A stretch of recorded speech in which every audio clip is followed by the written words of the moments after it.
코로나19 사태 속 일부 교회의 그릇된 행동으로 인해 한국 교회가 사회적으로 지탄을 받고 있는 안타까운 현실. 영적으로 침체되어가는 한국 교회를 살리기 위해 방안을 모색해야 한다는 목소리가 높아지고 있다. 성경으로 돌아가자는 겁니다. 오직 그리스도, 오직 믿음, 오직 은혜, 오직 하나님의 영광을 위해서 우리에게 이 사명을 주었습니다. 사명만은 진실한 것입니다.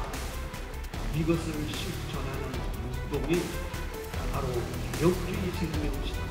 그렇기 때문에 우리 무릎 꿇고 기도하면서 세면 음성을 듣기 위해서 몸부림쳐야 되는 것이요. 어느 때보다 영적 생명력이 갈급한 시대. 교회와 성도를 살리는 참된 신학과 신학교육은 무엇인지 알아본다.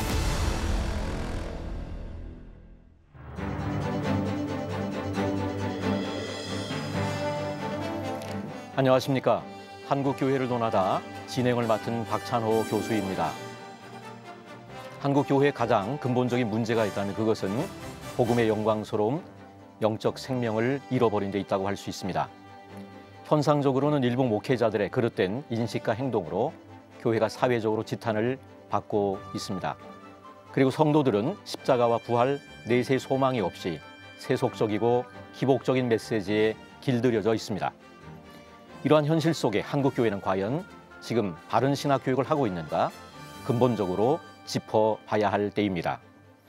그래서 오늘 한국교회를 논하다에서는 개혁주의 생명신학 특집 두 번째 시간으로 참된 신학은 과연 무엇이며 생명을 살리는 신학교육은 어떻게 이루어져야 하는지 이야기하는 시간을 갖고자 합니다. 자, 오늘 특집에 함께할 패널분들을 소개해 드리겠습니다. 먼저 백석대학교 기획부총장이자 조직신학 교수이신 이경직 교수님 나오셨습니다. 네, 반갑습니다. 백석신학대학원 교목실장이자 백석대학교회 담임 목사님이신 곽인서 목사님 나오셨습니다. 네, 반갑습니다. 성경일교와 CTS 부산국제 성경암송대의 홍보대사까지 하고 계시는 방송인입니다. 평택대학교 피어선 신학전문대학원 역사신학 박사과정에 계신 조혜련 집사님 나오셨습니다. 안녕하세요. 네, 반갑습니다. 예, 오늘 이렇게 함께해 주셔서 감사합니다. 오늘 개혁주의 생명신학 특집 두 번째 시간인데 이경직 교수님께서 오늘 이제 신학 교육에 대한 본론으로 들어가기에 앞서서 시청자들을 위해서 개혁주의 생명신학이 무엇인지 간단하게 한번 설명해 주시면 토론에 도움이 되리라고 생각합니다. 개혁주의 생명신학 하면 처음 들으신 분도 계실 테고 또 이건 무슨 새로운 신학 아닌가 하는 분이 있습니다. 먼저 말씀드리고자 하는 것은 새로운 신학이 아닙니다. 개혁주의 신학을 예수 그리스도의 생명으로 살려내어 실천하자는 운동입니다. 그런데 개혁 신학을 넓게 볼 수도 있고 좁게 볼 수도 있는데 좀 넓게 봅니다. 16세기 종교개혁자들이 주창한 신학을 말합니다. 그 신학을 요약하면 5대 솔라입니다. 오직 성경, 오직 그리스도, 오직 믿음, 오직 은혜, 오직 하나님께 영광. 이것을 이제 구체적으로 실천하기 위해서는 우리가 그리스도 안에, 그리스도가 내 안에 있는 영적 생명을 누려야 되는데 이것을 가지고 실천할 때 신앙운동, 신학회복운동, 회개용서운동, 영적 생명운동, 하나님 나라운동, 나눔운동, 기도 성령 운동으로 실천할 수 있을 것입니다. 예, 개혁주의 생명신학을 이제 5대 솔라와 7대 실천운동으로 요약을 해주셨는데 이 개혁주의 생명신학에서는 뭐 오늘의 주제가 되겠습니다만 신학 교육의 중요성을 굉장히 강조하고 있을 텐데 그 부분을 한번 좀 곽희선 목사님께서 말씀해 주시면 좋겠습니다. 예.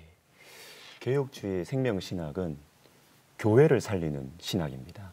자, 그런데 여러분 잘 보시면 교회의 문제는 목회자의 문제이고 목회자의 문제는 목회자를 기르는 신학교의 문제죠. 그래서 개혁주의 생명신학은 이 신학과 신학 교육에 대해서 굉장히 강조하고 있습니다. 특별히 이 개혁주의 생명신학을 주창하신 백석학원의 설립자이신 장종현 목사님은 신학교의 문제? 이건 신학교를 설립하고 운영한 내 문제 아니야? 이런 고백을 하시는 거예요. 그래서 저는 참 이 개혁주의 생명신학이 굉장히 정직한 신학이고 자기 반성적인 신학이다 이런 생각을 합니다. 참 저도 그렇지만요. 참 신학교에 몸담고 있는 분들은 저를 포함해서 교회 비판을 참 잘합니다.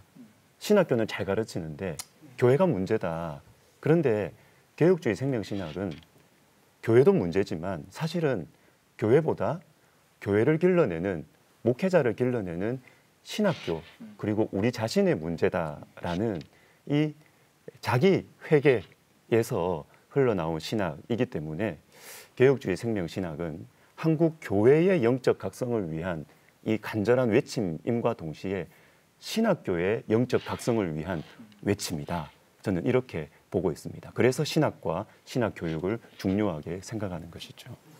예, 이경직 교수님과 또 곽일선 목사님께서 개혁주의 생명신학 또 신학교육의 중요성 이런 것들에 대해서 말씀해 주셨는데 조혜린 집사님 뭐 기독교인이 됐다는 얘기는 저도 들은 것 같은데 네네. 오늘 와 보니까 뭐 성경 읽기, 성경 암송 홍보대사에 거기다가 신학교 박사과정에 재학 중인 그런 얘기를 제가 들었는데 네네. 신학교육을 뭐 입문하게 되셨다 그럴까요? 신학교육을 받게 되시는 어떤 이유? 일단 이 간단히 자리에 나누시겠습니다. 제가 함께 한다는 게 너무 영광이고요. 저는 사실 6년 전에 여기 내가 매일 기쁘게라는 프로에 처음 제가 이제 크리스찬이 되었다라는 거를 고백하고 그리고 나서 이제 말씀을 읽게 되고 성경 바람잡이까지 이제 하나님 하게 하셨는데 제가 사실은 다른 박사 과정에 있었어요. 신문방송학 박사 과정이었는데 어느 날 이렇게 보니까 정말 내가 사랑하는 진짜 교회 친구들, 우리 성도님들이 말씀을 안 읽고 그리고 정말 이렇게 내가 상상한 이렇게 예수님 그러다가 이렇게 막 흔들리고 사람 때문에 사람이 상처받고 막 이런 모습들을 봤어요. 근데 저는 이제 막 불교부터 이제 이렇게 한 그 습관이 있어서 성경을 읽다 보니까 이 말씀을 읽게 하고 싶다라는 그런 이제 생각이 들었거든요. 근데 그런 마음이 들었어요. 내가 정말 내 친구나 다른 사람들에게 이 성경이 너무 좋은 거야. 이거 읽으면 하나님을 알게 돼라고 이야기를 하기 위해서는 더 잘 알아야겠다라고 생각을 주셔서 그래서 그 신문방송학을 그만두고 그리고는 이제 신학대학원을 오게 된 것 같아요. 그래서 지금은 역사신학 박사 과정에 있는데 너무너무 재밌고 그리고 너무너무 어렵고 그리고 아직도 내가 너무 모르는구나. 그러니까 여기 있는 사람 다 모르는구나라는 생각을 하면서 더 겸손해지고 지금 방송을 보시는 분들도 진짜 하나님을 믿는데 하나님을 잘 모르잖아요. 그래서 야 이게 학생의 마인드라는 게 이런 거구나라고 생각이 돼서 나이가 50이 넘었지만 항상 긴장하고 막 그런 게 너무 좋은 것 같아요. 네. 그 말씀 중에 이제 상상의 예수님 그 말씀이 참 그런 것 같아요. 안 그러면 이 성경을 읽지 않으면 네네. 우리가 이렇게 뭐 만들어낸 하나님을 섬기는 거니까 네. 그 부분이 참 중요한 것 같고. 예, 저는 도전이 되는 것 그 같습니다. 성경 말씀 중에 왜 하나님이 허락하시는 안에서 내가 할 수 있는 이라는 그 사도 바울이 이야기하는 그래서 하나님이 이렇게 딱 하면 전부 다 되는 거는데 그 앞에는 정말 그 빈곤한 거에 처할 줄도 알고 부한 거에 처할 줄도 아는데 그거 쏙 빼고 하나님이 다 주실 거야라고 하는 거에서 진짜 다 모르면 그렇게 오해하고 곡해할 수 있구나라는 생각을 했죠. 예. 네. 우리의 신앙이니까 끊임없이 네. 성경으로 돌아가야 되는 그런 부분들 우리가 나누게 되는 것 같고요. 네. 예, 그러면 곽일선 목사님 그 신학이라고 하는 용어, 이 신학이라는 용어는 사실은 성경에는 없는데 신학이란 용어가 나오게 된 뭐 배경이나 이런 부분들에 대해서 한번 좀 설명을 하시면 제가 간략하게 좀 좋겠습니다. 설명을 드리겠습니다. 신학, 성경에는 신학이란 말이 없어요. 근데 이 신학이라는 말 자체를 처음 사용한 사람이 이제 고대 헬라 철학자인 플라톤입니다. 근데 플라톤이 사용했던 이 신학이라는 말은 이 신전에 있는 제우스, 뭐 헤르메스, 아르테미스 이런 신들, 네. 이런 상상의 신들이죠. 이런 신들을 연구하고 상상하는 그런 것을 그리스 로마 신화 뭐 그렇죠. 이런 거죠. 그러니까 예. 이게 정확하게 이야기하면 신화죠, 신화. 근데 성경에서는 디모데전서 4장에 나오는 것처럼 망령되고 허탄한 신화를 버리라 이렇게 말씀하셨거든요. 근데 이 플라톤이 이야기한 요 신학을 제자인 아리스토텔레스가 이렇게 발전시켜 가지고 이렇게 했는데 이 그들이 생각하는 이 말하는 신학은 우리가 생각하는 이런 신학이 아니고요. 인간의 이성으로 생각하는 개념, 원리, 문학과 예술의 재료 이런 것이죠. 그래서 종교개혁자들도 이 신학이라는 말을 사용하기를 좀 꺼려했어요. 그것보다는 경건한 가르침 또는 교리 이런 말을 사용하기를 즐겨했죠. 근데 우리 현실적으로 이 신학이라는 말이 너무 보편화돼 있다면 제가 생각할 때는 신학이라는 말을 사용하더라도 내가 경건한 가르침을 지금 마음에 품고 신학 공부를 하는 그런 자세가 필요하지 않는가 저는 그렇게 생각을 합니다. 지금 교수님 말씀을 들으니까 제가 공부를 하다가 그런 분을 봤거든요. 그러니까 예수 그리스도를 믿지 않는데 이 박사 과정에 들어오신 거예요. 그러니까 너무 이렇게 뭐가 틀린가 맞는가 이렇게 학문적으로 정말 신학적으로 보는 분을 보니까 그분을 위해서 기도하게 되는데 정말 예수를 믿고 이 신학을 공부하는 것과 하지 않은 건 정말 다르더라고요. 그러니까 불신자들도 할 수 있는 신학 공부는 학문으로서 신학이 되겠네요. 그렇죠. 그런 의미가 될 수 있을 것 같고. 예. 이경주 교수님, 그 개혁주의 생명신학에서는 신학이 학문이 아니다. 요 외침이 굉장히 중요한데, 요 어떤 의미에서 신학이 학문이 아니고 또 과연 그렇다면 신학이 학문이 아니라면 과연 무엇인지에 대해서 한번 설명을 해주시면 이미 좋겠습니다. 곽인수 목사님이 잘 이야기를 해주신 것 같아요. 신학이라는 용어 자체가 원래 성경에서 나오지도 않았고 그게 또 그런 어떤 우리가 생각하는 그것이 안에서 종교개혁자들 그 용어를 피하려고 했다는 것. 그래서 이제 이런 맥락에서 우리 백석학원의 설립자이신 장조희 목사님이 신학은 학문이 아니라 예수 그리스도의 생명의 복음이다 이렇게 딱 선포를 하셨거든요. 그러니까 처음에 이게 방금 조혜련 집사님도 이야기를 잘 해주셨는데 이렇게 이해를 해야 되는데 신학자들은 학문으로 계속 해왔기 때문에 이건 뭐야? 난 학문했던 사람인데 이렇게 하면서 좀 반발이 있었던 겁니다. 근데 이제 그 취지가 잘 이해가 안 된 것이죠. 그러니까 개혁주의 생명신학 실천운동 신학 회복 운동이 있는데 진정한 의미의 신학으로 돌아가자. 원래 성경이 말하는 신학으로 돌아가자 하는 것이죠. 물론 학문적인 요소가 있죠. 그러니까 우리가 박사과정도 다니시고 공부도 하시는 거잖아요. 그렇죠? 필요합니다. 학문적 요소가 있고 근데 학문이라는 것은 뭐냐면 우리 인간의 이성으로 뭔가를 체계화하고 또 나름대로 납득하려고 이제 정리하고 설명하려는 시도이고 그것이 필요하죠. 근데 그걸로 충분하지 않다는 거죠. 도리어 하나님을 우리가 학문으로 대하다 보면 내가 하나님에 대해서 연구를 하니까 내가 주도권을 갖고 하나님은 나의 대상이 됩니다. 대상이 되면 나에 의해서 규정이 되거든요. 그쵸. 내가 컨트롤하게 되는 거죠. 근데 하나님은 창조주신데 우리가 어떻게 그분을 컨트롤합니까? 피조물이 유한한 우리가 도리어 하나님께서 우리를 다스리셔야 되는 거죠. 그리고 무한한 유한을 담을 수 있을지 모르죠. 유한한 우리가 이 작은 머리로 어떻게 하나님 크신 하나님을 다 담을 수 있겠습니까? 그러니까 하나님께서 주인이 되셔야 되는 거죠. 그래서 사무엘이 하나님의 음성을 들었을 때 주님 말씀하십시오. 주의 종이 듣겠습니다.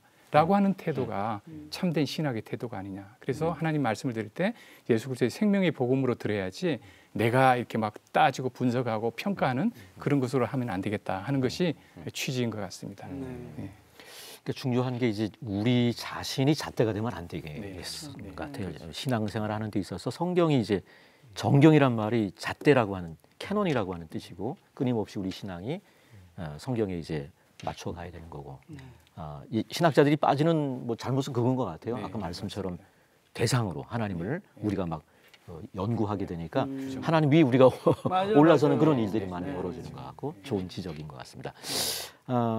조혜련 집사님 지금 뭐 얘기하는 분들 그 목사님 또 교수님 말씀을 들으시면서 나름 또 뭐 어떤 신학을 바라보는 뭐 독특한 나름의 시각이 있으실 것 같은데 제가 이 자리에 왜 앉았을까라는 생각을 해봤어요. 왜 섭외를 했을까? 물론 다른 수요 예능을 보면 썰전 이런 데 보면 엄청 잘 털고 막 이제 재밌게 하잖아요. 근데 여기는 되게 이렇게 정말 무게도 있고 신학에 대한 이야기를 내가 감히 아직 학도인데 얘기할 수 있을까? 얘기가 경직됐죠. 제가 들어가서 그 이름이 또 이경직 씨니까 이 경직을 어떻게 하실 거예요? 근데 이제 제가 어제 하나님께 기도하면서 하나님 저에게 말씀을 주세요. 어떤 이야기를 하는데 지금 이제 하나님께서 이 마음을 주시는데 우리 엄마에 대한 이야기예요. 우리 엄마가 2년 반 전에 지금으로부터 2년 반 전에 저를 따라 이제 예수를 믿게 되고 엄마는 그전에 불교 신자였거든요. 그리고 초등학교를 안 나왔고 그리고 한 번도 책을 읽어본 적이 없어요. 근데 이 엄마가 하나님을 믿어야 되겠다는 마음을 갖고 딱 시작한 게 뭐냐면 성경 읽기였어요. 그러니까 77세에 성경을 읽기 시작해서 아무 지식 없이 이 성경을 매일 읽었어요. 그러니까 2년 반이 지났거든요. 24독을 했어요. 우리 신대원에 들어오는 사람 그만큼 안 읽은 사람도 있는데 어떡하죠? 24독을 소리를 내서 하루에 낭송을 하셨네요. 네, 낭송을 40장에서 50장을 해요. 40장. 며칠 지나서 물어보면 창세기에서 시작을 했는데 벌써 11개 상을 가고 있어요. 그래서 그 엄마를 보면서 24번을 읽는 엄마가 신학을 알겠어요? 뭘 알겠어요? 그런데 하나님에 대한 그 정말 그 어떻게 할 수 없는 확신이 점점 드는 걸 느끼는 거예요. 그래서 이 엄마를 보면서 저는 이제 그러면서 동시에 신학대학원을 다니고 있잖아요. 이 차이를 느끼는 거야. 그러니까 신학을 공부하지 않은 나이 든 엄마가 하나님을 정말 사모하는 그 마음을 신학생들 가졌으면 좋겠다. 이거를 그러니까 그렇다고 신학생이 아무 공부도 안 하고 성경만 보면 안 되잖아요.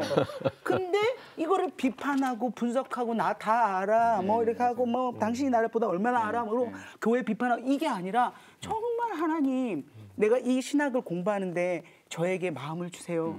하나님 어떻게 이 세상에 내가 정말 빛과 소금이 될까요?라고 고민하는 그런 신학생들이 많았으면 좋겠다. 그래서 엄마를 한번 만나게 해주고 싶어요. 그런 마음입니다. 그래서 엄마의 그런 모습이 떠오르면서 이 방송에서 꼭 이야기를 했으면 좋겠다라는 마음을 주셔서 지금 얘기해봤습니다. 네. 사실은 저희들이 그 어린 시절에 교회에 네. 그 한국 교회 초기에 보면 문맹이시죠. 네. 문맹이신 할머니들 이런 분들이 성경책으로 이렇게 물리가 트이고 하나님의 막 지혜를 주시는 그런 일들이 굉장히 많이 있었는데 지금도 조혜린 집사님 어머님이 그런 외할머니도 그러셨는데. 외할머니 맞아요. 그러셨고 그분들이 우린 네. 한국 교회를 예. 세우신 거죠. 그런 것 같습니다. 네네. 뭐 배움이 있어서 한 게 아니고 신학적 지식이 아니었던 네. 것 같고 그들의 헌신, 눈물 이런 것들 때문에 우리 한국 교회가 있는 것 같은데 자 그런 면에서 보면 이 조혜린 집사님 뭐 어머니 말씀도 들었는데 신학을 이제 학문으로 볼 것인지 아닌지 이게 신학 교육에 미치는 영향이 클 것 같은데 어떻게 이경직 교수님께서 조혜련 한번 집사님이 잘 나눠주시면 이야기를 해주신 것처럼 좋겠습니다. 이 신학을 학문으로 보게 되면 이제 팔짱 끼고 이제 강의를 듣게 되는 것이죠. 그런데 그렇지 않고 예수 그리스도의 생명의 복음으로 듣게 되면 하나님의 좀 권위 있는 말씀으로 받아들이니까 내가 어떻게 거기에 순종을 할까 이런 생각을 하는 거죠. 그런데 지금 신학교 현장에서 가르쳐지는 이제 과목들을 보면 뭐 이론 신학, 실천 신학 또는 뭐 성경 신학, 역사 신학 배우고 계시고 그다음 조직 신학, 실천 신학 이렇게 네 분과로 보통 나누거든요.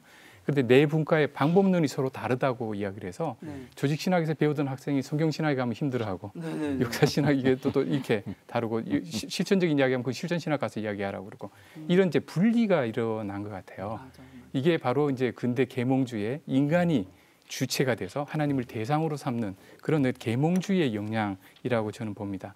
그래서 이 그 커리큘럼 이 네 가지로 나누는 건 어쩔 수 없다 하더라도 모든 분야에서 성경 중심적으로 그리고 성경을 아까 말씀드린 것처럼 비판하고 분석하고 또 그것을 가지고 이론을 세워서 신학자의 이름을 높이는 것보다는 정말 하나님의 말씀으로 듣고 어떻게 순종하고 어떻게 영적 생명으로 살아서 교회를 살리는 신학을 할까라는 공통된 목적을 가진다면 이 분열된 것들이 통합되지 않을까 생각합니다. 자기의 지식을 단지 네. 늘리는 이런 쪽이 아니고 그런 면에서 뭐 어떤 분이 뭐 말씀하셨던 것처럼 이제 신학이 있는데 학문으로 하다 보니까 신이 없어지는 거예요. 하나님이 사라져버리는 학만 남는 이런 부분들의 낭패들을 겪게 되는 것 같은데요. 조혜린 집사님 그러면 신학 공부를 하시면서 보통은 이제 신학교 들어가면 성경 더 많이 읽고 뭐 그렇게 이제 공부를 하게 된다고 알게 되는데 아니던데요? 어떠신 것 같아요? 신학 공부를 하시면서 어떠신 것 같아요? 아니 신학교 아니신 것 가니까 같아요? 성경을 안 가르쳐 주시는 거예요. 그리고 저는 이제 성경 통독을 계속 해왔거든요. 사실은 하나님께서 둘째 언니가 이제 제가 나온 내가 매일 기쁘게라는 간증 프로를 보고 예수를 믿게 된 거예요. 그래서 그 언니를 잘 이끌기 위해서 제가 성경 녹음을 시작을 했어요. 그래서 매일 5장 성경 녹음을 같이 하면서 이제 성경 바람잡이가 되었는데 신학 대학원을 가니까 성경 읽을 시간이 없는 거예요. 다들 막 한 장만 파고 있고 막 요한복음 하나만 파고 있고 막 그것만 막 파는데도 시간이 너무 없으니까 그래서 그걸 보면서 물론 깊게 파는 거는 또 너무 좋은 것도 있고 한데 성경을 매일 읽는 것에 대한 거는 심지어 뭐 교수님들도 이걸 실천하기가 너무 쉽지가 않잖아요. 그래서 그걸 어떻게 접목하면 좋을까. 그리고 또 성경을 읽다 보면 막 어떤 분들은 처음 이렇게 이끌으면 마테마가 누가복음은 다 똑같은 거 같고 레위기 무슨 말인지 모르겠고 출애굽기 25장부터 40장까지는 거의 출애굽을 못할 판이고 막 이렇게 뭔지 모르고 이런 속에서 제가 이제 하나님이 저에게 이렇게 또 기회를 주신 게 그 스토리텔러였어요. 그러니까 성경을 창세기 1장부터 요한계시록 22장까지 쭉 계속 어찌됐든 이게 역사고 스토리니까 이거를 스토리텔러로 이렇게 이야기를 하시는 이제 이혜원 목사님이라는 분을 만나게 된 거예요. 그래서 지금 연예인 연한 맵에 그리고 연예인들에게도 이게 스토리텔러로 가르쳐 주시는 분이 있는데 신학교를 보니까 스토리텔러로 전체를 이렇게 이야기 형식으로 하는 그런 과목은 별로 없더라고요. 그래서 제가 학교를 다니면서 그런 과목이 신학교에 만들어졌으면 좋겠다라는 그런 생각을 하게 됐어요. 그래서 신대원 오셔야겠네. 나중에 목사님 있고 과목 있는 것처럼. 평택대에서 글로 가도 되나요? 그래서 스토리텔러라는 것이 제가 대표적인 케이스가 스데반 집사인 거예요. 사도행전 7장을 보면 내용이, 스데반 집사가 이제 정말 성령 충만해갖고 이 저 사두개인 바리새인 서기관 구약 앞에서 역사를 뭐. 쭉 얘기하는데 아담 하와부터 시작해서 예수님까지 한 장으로 끝내는 거예요. 그래서 너무 충격을 받은 거야. 우리는 거의 막 20-30시간 얘기해야 되잖아요. 그 스데반 집사를 보면서 이게 스토리텔러구나. 우리가 믿음이 크고 작은 걸 떠나서 앉아봐. 있잖아. 이게 세상을 어떻게 하나님 만드셨냐면 이렇게 해서 이야기를 할 수 있겠다. 그래서 그런 과목을 꼭 만들었으면 좋겠다라는 생각을 했어요. 있습니다.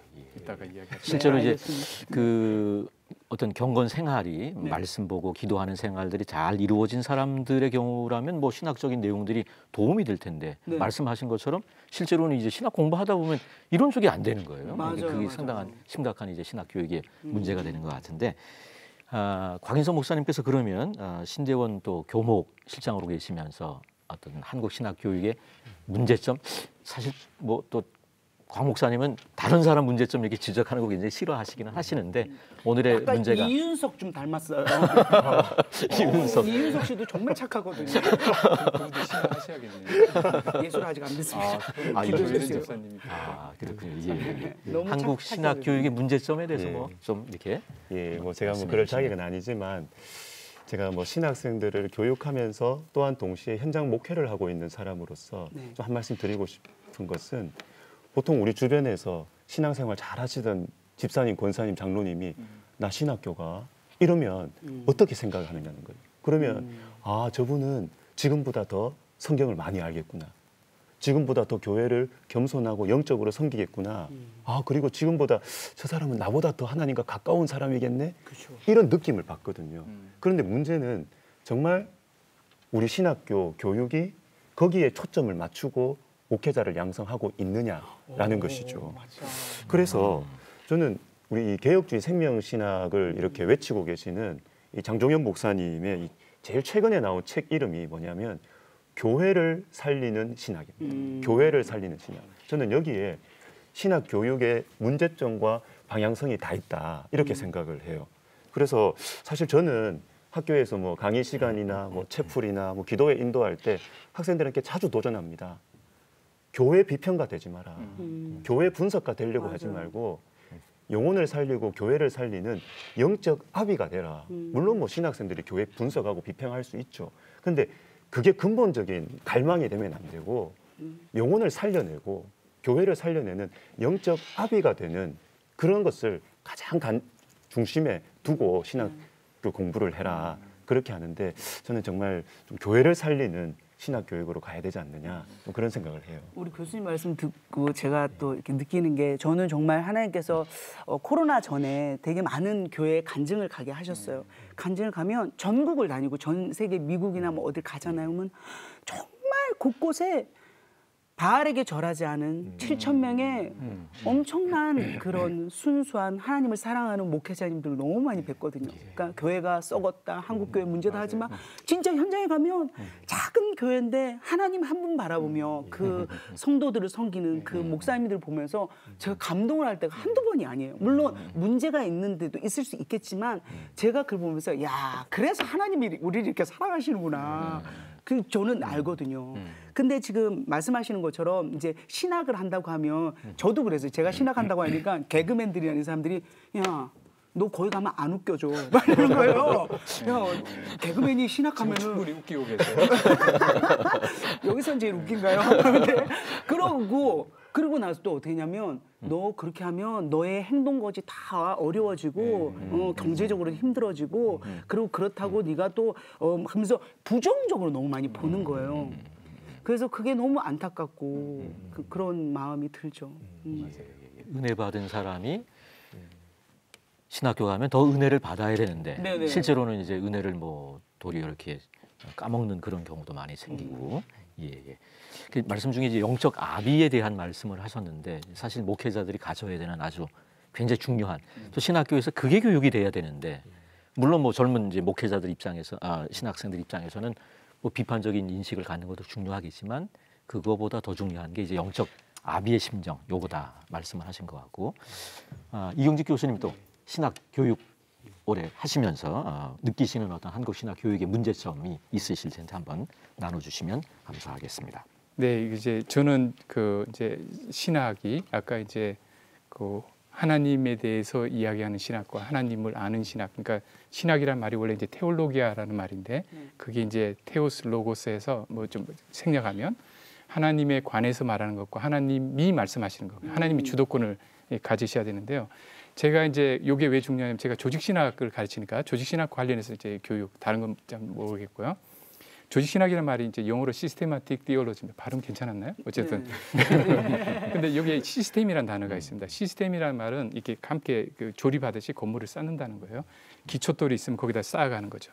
그러니까 빈 구멍이 있으면 안 됩니다. 근데 하나님께서 우리에게 말씀하실 때는 우리에게 모든 것을 다 낱낱이 체계적으로 설명하시려는 것이 아니라 우리와 영적인 교제를 하시고 그분의 자녀 삼으시고 아까 아버지 된 마음이라고 하셨는데 사랑의 교제로 하시기 때문에 부모가 자녀를 기르면서 자녀에게 모든 걸 다 이야기 안 하거든요. 집안 재정 다 이야기하면 애가 멘붕이 오거든요.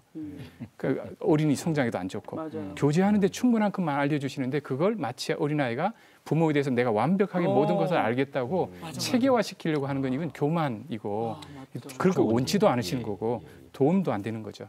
근데 사도행전 17장에 보면 아테네 사람들이 새로운 것을 추구했다고 그러거든요. 네네. 이게 철학의 학문의 특징이거든요. 네. 그래서 신학을 가르치면서 교수님들이 자기가 최신 이론 뭔가 내가 이 세계적인 신학자다라고 해서 그걸 수업 시간에 가르치면 네. 교회는 아무 도움이 안 되는 거죠.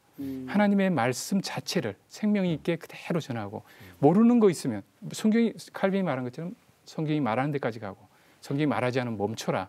그런데 그걸 자꾸 뭔가 메우려다가 인위적인 것이 되고 무슨 신학 이름은 많이 붙었는데 성경으로부터 멀어지는. 그리고 그걸 가르쳤을 때 정말 교회를 살리는 신학을 하지 못하고 정말 교회에 유익하지 못한 신학 교육이 되지 않나 이렇게 생각을 합니다. 좋은 지적인 것 같습니다. 예. 어린 아이인데. 네. 근데 그 이야기를 들으니까 제가 이제 요즘 이제 신학을 공부하면서 이제 존 칼빈이라는 이제 장로교를 거의 만드신 이제 그 학자시잖아요. 그분이 쓴 기독교 강요라는 책을 읽고 있는데 너무 충격적인 게 너무 두꺼운 거예요. 650페이지 되는 게 상중하로 있는데 이걸 지금 읽고 있거든요. 그래서 중끝자락까지 왔는데 근데 너무 놀랬던 게 지금 교수님 말씀하신 것처럼 25살짜리 존 칼빈이라는 사람이 이 세상이 썩고 막 하나님을 곡해하고 자기네 마음대로 믿고 있으니까 뚜껑이 열려가지고 하나님은 그런 분이 아니라고 성경은 그런 책이 아니라고 하면서 막 열을 받아가지고 막 썼다라는 게 너무 느껴지는 거예요. 그래서 진짜 그 학생의 그 마음을 가지게끔 신학생들을 만들면 얼마나 좋을까 그 생각을 했거든요. 그 신학자라고 하셨는데 사실은 목회자예요.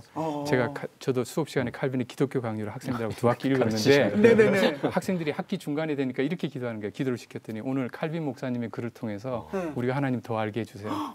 신학자라는 이미지가 사라지고 목회자, 실제 제네바 교회를 목회한 목회자였거든요. 그리고 목회 현장에서 설교하면서 정리한 것이 기독교 강요입니다. 기독교를 많이 강요하시기도 하시더라고요. 그래서 그 강요를 좀 다른 말로 바꿔야 된다 뭐 그런 얘기도 좀 나오긴 합니다.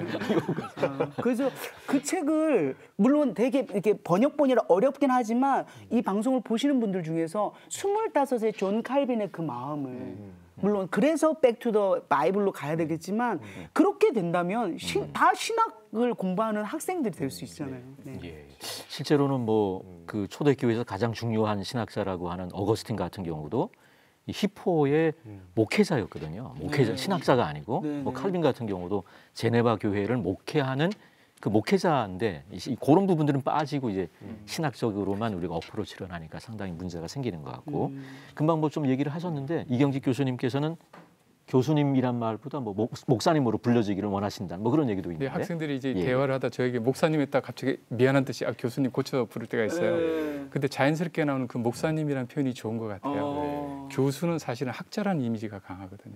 그렇죠. 근데 목사는 목사가 길러내야 되거든요. 네.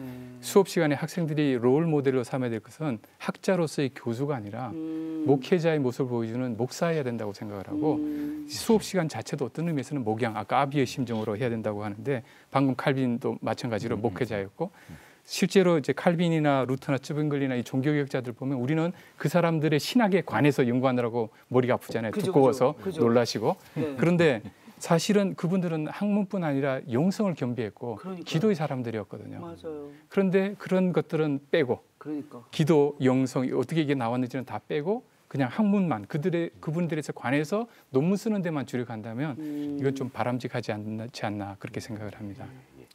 곽인선 목사님 그 개혁주의 생명신학에서 신학 교육의 중요성을 강조한다 그랬는데 한국 신학 교육이 개선돼야 될 어떤 방향 이런 부분들에 대해서 한번 나눌 수 있으시면. 예, 조심스러운 이야기지만 저는 우리의 부끄럽지만 이 현실을 좀 얘기를 한번 먼저 해보고 싶다 생각이 들어요.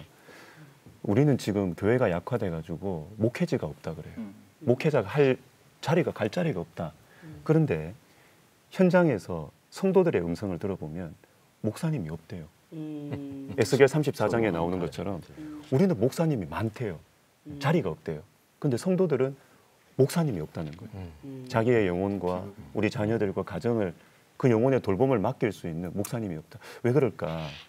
최근에 어떤 한 선배 목사님하고 이렇게 대화를 하면서 과거에 우리 한국교회 신학교는 신학교 전체적인 지배적인 분위기가 어땠냐면 어떻게든 하나님 앞에서 내가 좀 깨어질까, 하나님을 좀 깊이 만나서 능력받을까, 이런 것이 지배적인 분위기였다는 거예요. 그런데 지금은 목회 자리, 또 사회 현상에 대한 신학적인 분석, 이게 주가 되고 있는 것은 혹시 아닐까라는 노파심이 들고요.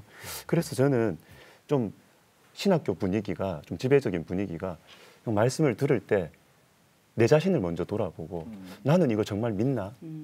나는 이거 정말 할 수 있나? 나는 이거 실제로 이렇게 실천하고 있나? 이렇게 하면 요한복음 6장 63절에 나오는 것처럼 말씀은 영이요 생명이니까 말씀을 그렇게 읽으면 말씀이 내 속에 들어와 가지고 내 자아를 건드려요. 내 자아를 무너뜨리죠. 그럼 내 자아가 무너지면 하나님을 의지하게 되죠. 그러면 하나님을 의지하게 되면 교회와 영혼들을 위해서 자신을 희생하고 헌신하는 목회자로 길러지는 것이 아니냐.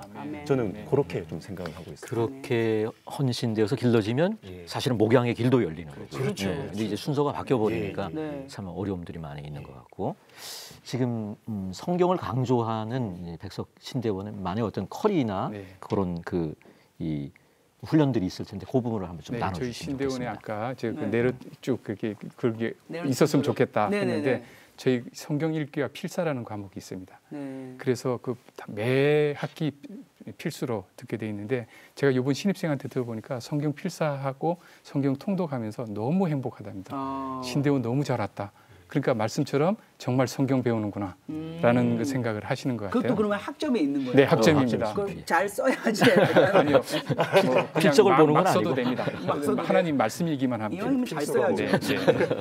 그리고 이제 성경 필사가 이제 의무화돼 있고 이렇게 나름대로 이게 성경 읽기와 그 과목이 아주 잘 진행이 되는. 또 하나가 성경 강해와 설교라고 해서 구약의 4권, 신약의 4권에서 총 8권에서 8과목을 만들었습니다. 그중에 4과목은 필수인데 학생들이 8과목을 다 신청해서 듣습니다. 그리고 수강생도 많습니다. 졸업하기 전에 성경에 많이 설교되고 핵심적인 성경 8권을 자기가 완전히 설교 요약문을 가지고 나가는 겁니다. 목사님들 너무 바쁘시잖아요. 설교 너무 바쁜데 신방하고 시간 없는데 이걸 가지고 나가서 목회 현장에서 기도하고 무릎 꿇고 기도하는 거죠. 설립자 목사님 말씀하시듯이 주석 1시간 보면 성경 2시간, 기도 3시간인데 이 설교 준비하느라고 기도할 시간이 없는 거죠. 그러니까 신대원 다닐 때 연습생 시절에 많이 연습해놓고 곡 많이 써놓으면 떴을 때 계속 곡인데 어쩌다 한 곡 가지고 뜨고 나면 그 다음에는 못 따라가잖아요. 레퍼토리가. 그처럼 성경 적어도 4권에 대해서 한다면 적어도 10년간의 설교는 요약문을 가지고 졸업한다면 성도들에게 매우 유익하지 않을까 이렇게 생각합니다. 그리고 저희가 교수님을 선발할 때도 10일간의 금식을 시킵니다. 그 면접에 통과되면 이제 금식하라는 거죠. 아직 남은 거죠. 그리고 신앙 고백서 쓰라고 합니다. 10일 동안 아무것도 먹으면 돼요. 물은 드셨죠, 목사님? 예, 목사님이 이렇게 금식하셨어요. 그건 아닌데. 네. 저는 한번 도망갔다 왔습니다. 대단하다. 두번 금식하셨어요. 오. 네. 그러니까 그렇게 자기를 내려놓는 연습. 근데 신앙 고백서 쓰라니까 나 자존심인데 신학 교수인데 내가 무슨 신앙 고백을 해. 이러다가 이제 못 들어오신 분이 있습니다. 그러니까 정말 영적으로 깨어있는 교수를 세워야지만 네. 정말 아까 그 밑에서 영적 지도자들이 나온다.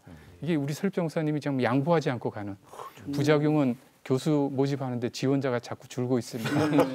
그래. 그렇지만 정말 나중에 박사 따면 거기 지원 한번 해볼게요. 네, 금식하시면 조금 더 많으실 겁니다. 예. 백석신학대학원의 이제 아주 독특한 제도 중에 하나가 교목 제도인 것 같은데 교목 실장으로 또 사역을 하시면서 거기 이렇게 뭐 학생들이 변화된 어떤 실제적인 사례 같은 게 있을 터인데 한번 나눠주시면 감사하겠습니다. 제가 몇 년 전인데요. 한 여학생을 참 제가 잊을 수가 없어요. 그냥 한 번은 이 학생이 제 방에서 여러 학생들하고 같이 이렇게 대화를 좀 하고 있는데 그 여학생이 아주 진지한 표정으로 이런 이야기를 하는 겁니다. 목사님, 저는 사역하고 있는 교육부서에서 수적인 성장도 있고 교사 선생님들도 나 좋아하고 교회에서도 인정받고 아무 문제 없어요. 그런데 너무 괴롭다는 거예요. 왜요? 뭐가 괴롭냐 아직 물어봤죠. 물어보니까 하나님과 지금 좀 멀어져 있어요. 그것 때문에 굉장히 괴로워하는. 제가 그걸 보면서 야, 이 학생은 뭘 해도 할 수 있다. 뭘 해도 잘할 사람이다. 왜냐하면 저는 목회의 성공도 목회자의 목표가 아니라고 생각하거든요. 목회 성공, 이게 목회자의 목표가 근본적인 목표는 아니고 하나님 앞에서 정말 제대로 살아가기 위해서 하나님과의 관계를 위해서 성도들보다 앞서서 몸부림치는 그것이 목회자의 사명이 돼야 된다. 저는 정말 이것만 되면 저는 그 학생 보면서 야, 그래도 부족하지만 우리 학교에서 자꾸 본질을 강조하고 이렇게 하니까 이런 어떤 제가 볼 때 너무 좋은 영적인 열매가 맺히는 것이 아니냐. 그래서 좀 이런 학생들이 점점 더 이렇게 많아지고 이런 목회자들이 점점 더 많아지기를 저부터 소원하고 저부터 그래 돼야 되겠다. 이런 생각을 좀 해요. 예, 조혜련 집사님은 네. 뭐 어떻게 지금 이 신학을 공부하면서 실제 성경도 별로 읽지 않는 사람들도 많고 네네. 사실은 이게 이제 예수를 믿는다는 거 하는 게 영적으로 태어나는 거잖아요. 네. 영적으로 태어나서 이렇게 자라가는 그런 가운데 말씀도 필요하고 기도도 필요하고 이럴 텐데 6년 되셨다 그러셨나요? 지금 이제 예수 믿은 지 7년 됐고요. 7년 됐고. 네. 지금 개인적으로 하고 계시는 어떤 영성 훈련이라든가 뭐 네. 성경 읽기 이런 것들에 대해서 조금 좀 나눠주시면 저는 감사하겠습니다. 이제 카톡으로 성경을 녹음하는 방을 처음 이제 너무 좋을 때는 16방을 했는데 지금은 이제 7방으로 줄였어요. 그래서 이제 7년 되시니까 또 7방으로 줄이셨네요. 네, 줄였지만 제가 기독교 강요로 공부해야 돼서요.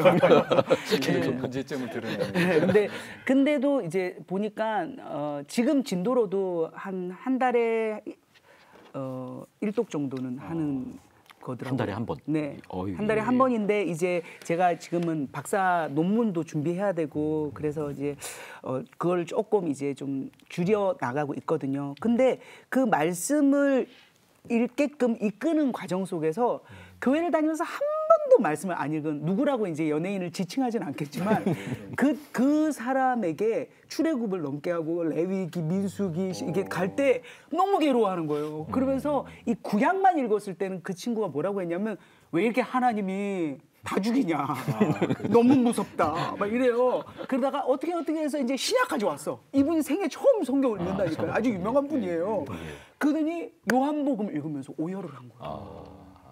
그러니까 다 어떻게 읽겠어요. 에스겔 41장부터 48장은 너무 힘들었을 거야. 막 이러는데 그 과정 속에서 하나님을 매일 새벽 기도를 가면서도 자기가 상상한 하나님을 믿던 그가 지금 요한복음 사도행전을 읽으면서 변화가 되어가는 모습을 보면서 진짜 신학교에서 지금 백석대학교에서 하는 것처럼 말씀을 매일 조금씩 천천히 꾸준히 하면서 플러스로 신학을 공부하고 그렇게 하는 것이 진짜 이루어져야겠다.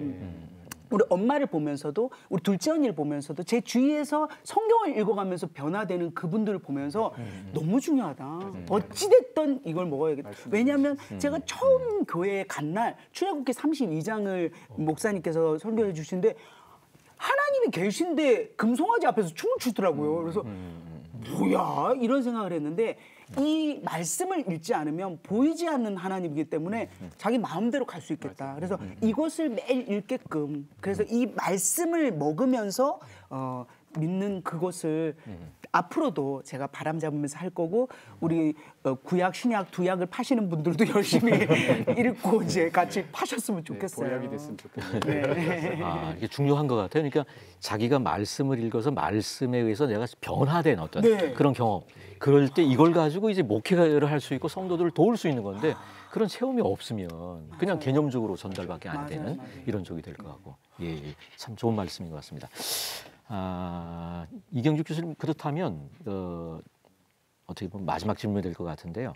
어떻게 하면 영성 있는 목회자를 키울 수 있을지 그 부분 한번 좀 나눠주시면. 어떻게 보면 이야기가 다 나왔어요. 그래도 조혜련 집사님 아주 잘 어떻게 보면 마지막 정리를 해주셨는데 결국 신학을 학문으로 하지 말고 네. 예수 그리스도의 생명의 복음으로 하고 아멘. 하나님의 말씀의 능력을 체험하고 하나님 말씀 가운데 하나님을 만나는 경험들이 네. 있게 된다면 이 신학 교육의 모든 문제들이 해결하지 않을까 그렇게 생각합니다. 그렇게 하나님의 말씀을 권위를 인정하고 그죠? 권위를 인정 안 하면 이해 안 되면 안 받아들이거든요. 내가 평가하거든요. 날 좀 납득시켜봐, 날 설득시켜봐 이렇게 하는데 그 하나님의 말씀의 권위를 인정하고 그분이 나의 주님이시고 나는 종이고 이해되든 안 되든 아멘 순종하고 따라갈 때 뒤에서 깨닫게 되는 예, 순종한 만큼 더 깨달아지는 그래서 더욱 뭐 깊어지고 더 알수록 그죠? 더 사랑하게 되고 이런 관계가 신학교에서 이루어지지 않을까 그렇게 좀 더듬었죠? 그러니까 신학이 학문이 아니다라고 하는 말씀이 결국은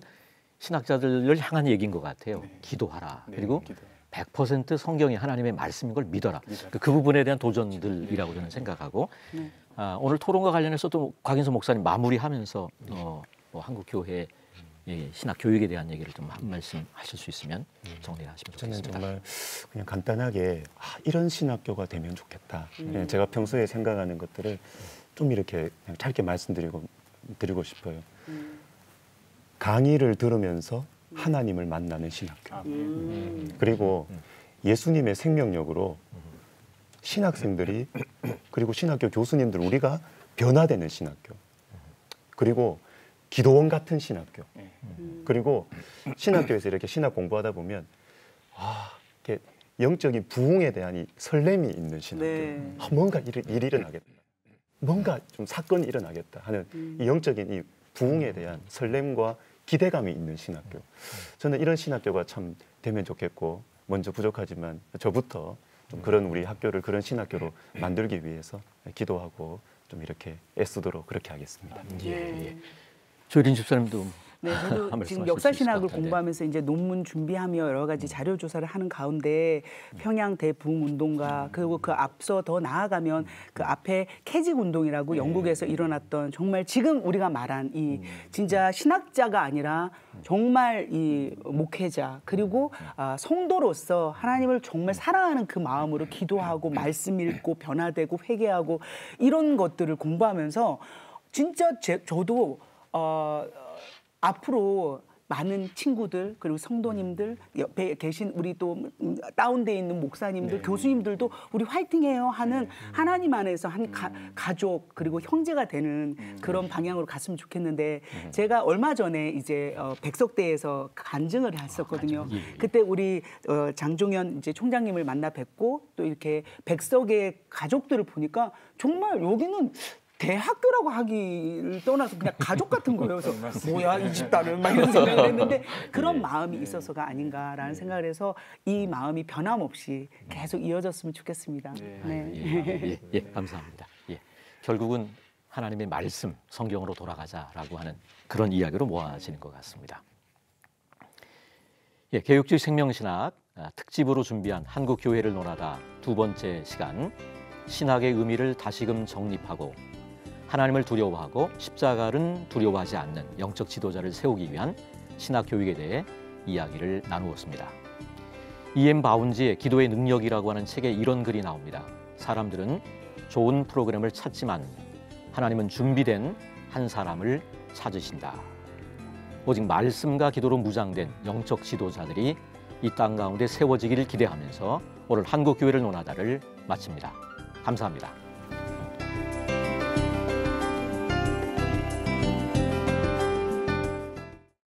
이 프로그램은 CTS 방송가족의 사랑과 후원으로 제작되었습니다.